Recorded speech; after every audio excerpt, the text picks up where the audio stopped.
centralismo político e cultural.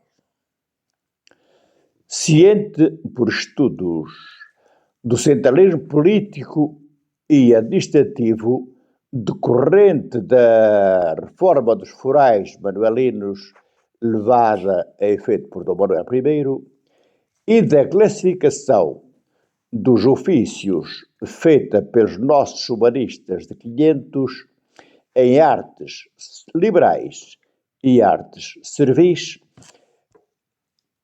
resolvi retomar as ideias postas num trabalho académico destinado à minha produção profissional em 1994 e 95.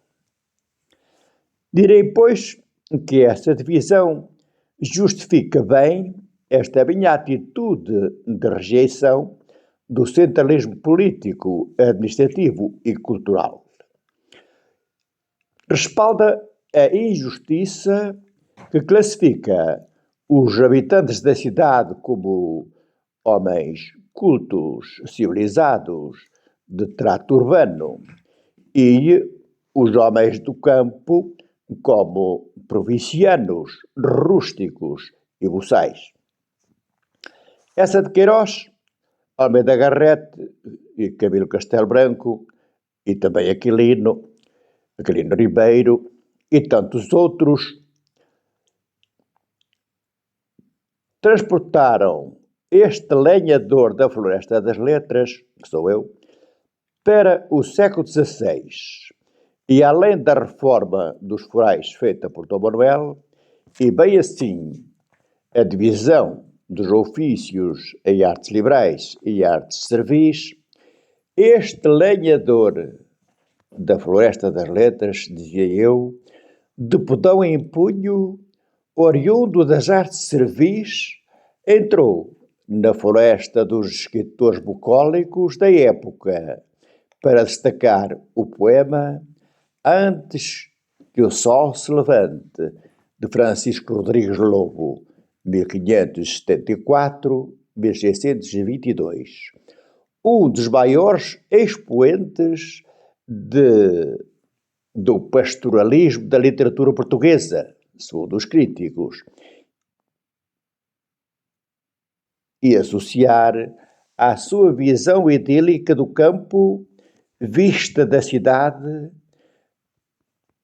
uma outra visão, a minha, vivida, sentida e suada.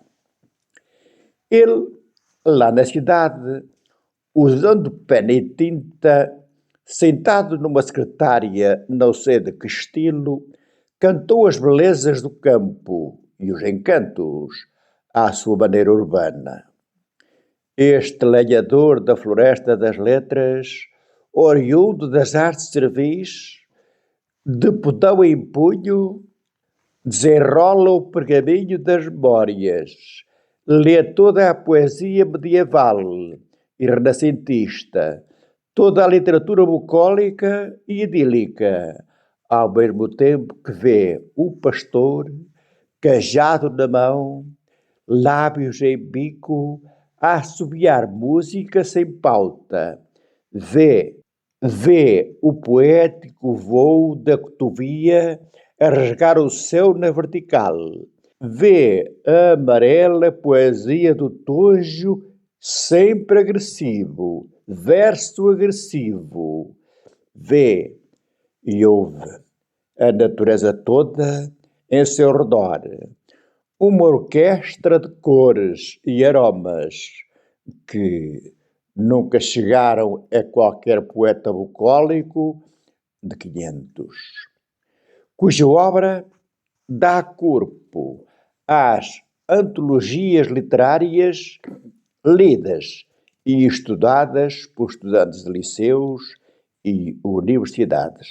E dessa minha postura, desta minha visão, saiu o confronto, saiu o embate pela inteligência artificial. Foi preciso chegar à inteligência artificial.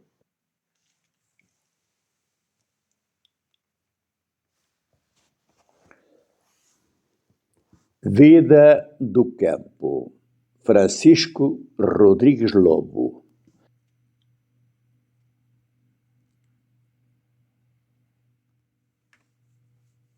Mote.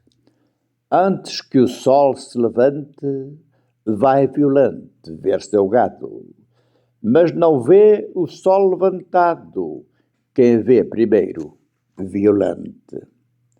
Voltas.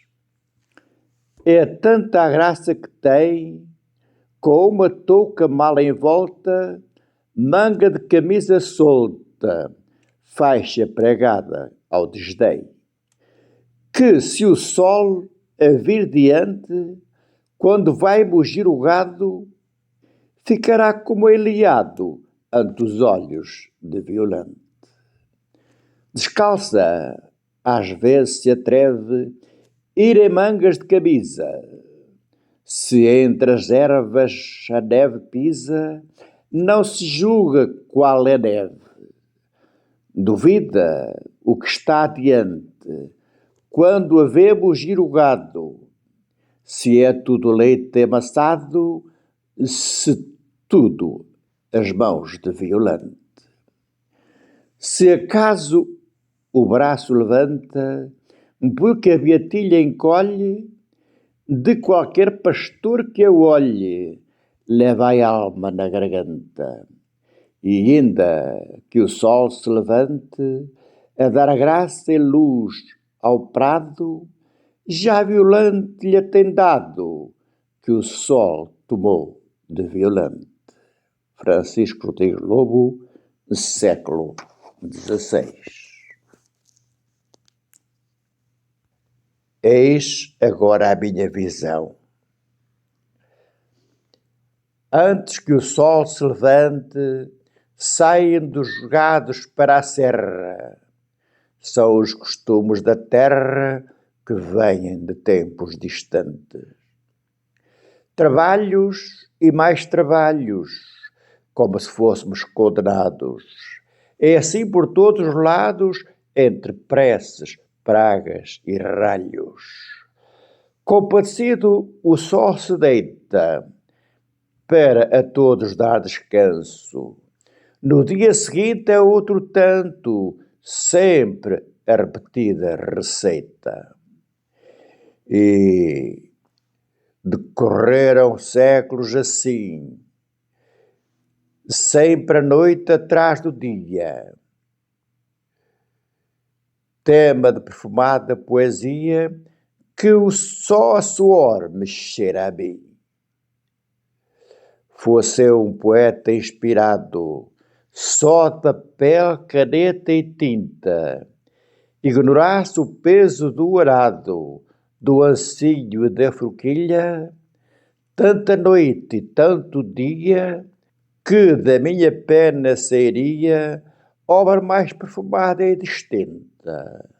Mas, antes que o sol se levante, me fico, não vou mais adiante. Abílio, fevereiro de 2014. E a leitura crítica da inteligência. Esta é uma análise fascinante de dois campos que, embora partilhem o mesmo cenário, pertencem a universos humanos opostos. A grande diferença aqui é o lugar da fala. Um observa a vida rural da janela, de um palácio ou do conforto da literatura. E o outro observa com as mãos calejadas. E prossegue a crítica, mostrando as comparações e as diferenças.